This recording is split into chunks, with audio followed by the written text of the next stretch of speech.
Il leur recommanda d'attendre la promesse du Père, laquelle, dit-il, vous avez ouï de moi. Acte 1, 4.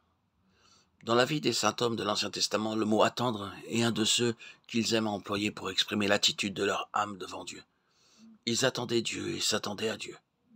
L'Écriture nous parle de cette attente, tantôt comme étant l'expérience du croyant. J'ai patiemment attendu l'Éternel, psaume 42.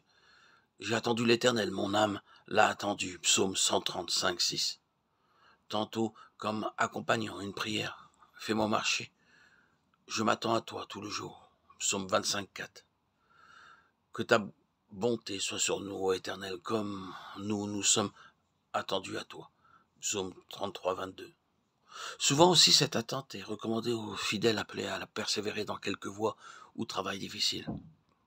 Attends-toi à l'Éternel et demeure ferme. Attends-toi, dis-je à l'Éternel. Psaume 27, 14. Sois tranquille en regardant à l'Éternel et attends-le. Psaume 37, 7. Enfin, elle témoigne du bonheur qu'on trouve à s'attendre au Seigneur. Heureux tous ceux qui s'attendent à lui. Ésaïe 30, 18. Ceux qui s'attendent à l'Éternel reprennent de nouvelles forces. Ésaïe 40, 31. Notre Seigneur rappelle à propos de la promesse du Saint-Esprit ses enseignements et ses expériences des saints hommes d'autrefois. Cette attente, qui faisait partie de la vie religieuse et du langage du peuple de Dieu, devait trouver ainsi une application nouvelle et plus élevée encore. De même qu'ils avaient attendu de Dieu qu'il manifestât sa présence, soit pour les éclairer de la lumière de sa face, soit pour les délivrer par telle intervention directe de sa puissance et accomplir ses promesses. Nous aussi, nous devons vivre dans la même attente.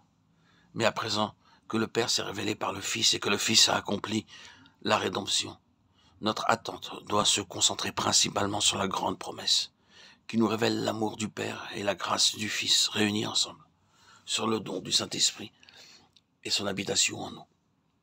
Attendons-nous au Père et au Fils pour la diffusion et l'action toujours croissante de cet Esprit divin. Attendons-nous à l'Esprit Saint, à sa lumière, à sa force et sa puissance, pour révéler en nous la présence du Père et du Fils, pour nous sanctifier et accomplir lui-même en nous le service auquel nous appellent le Père et le Fils. Il leur commanda d'attendre la promesse du Père, laquelle, dit-il, vous avez ouï de moi. On pourrait se demander si ces mots ne se rapportent pas exclusivement à l'effusion du Saint-Esprit, le jour de la Pentecôte, et s'il s'adresse à nous aujourd'hui, que l'Esprit a été envoyé à l'Église.